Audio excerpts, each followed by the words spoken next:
Pas shqetësimit për një devijim të mundshëm të rrugës që lidh Gramshin me autostradën Elbasan-Rogozhin, Ministri i Transporteve Sokol Oldashi ka kërkuar nga banorët të mos bien pre spekulimeve të eksponentëve të Partisë Socialiste. Sipas Oldashit, jo vetëm që nuk ka projekt për devijimin e rrugës, por qeveria ka gati projektin për rikonstruksionin e segmentit Gramsh-kthesa e Cerrikut. Të dyja palët ndërtojmë, në të vërtetë.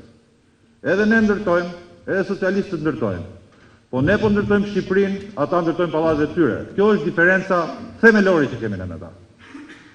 Është një diferencë e jashtëzakonshme. Ne po ndërtojmë këtë vend, ata po ndërtojmë pallazet e tyre. Në takimin e tij me banorët të Gramshit, Ministri Oldashi u ndal edhe në procesin e heqjes së vizave, duke vënë theksin tek respektimi i afateve të qëndrimit në hapësirën Schengen.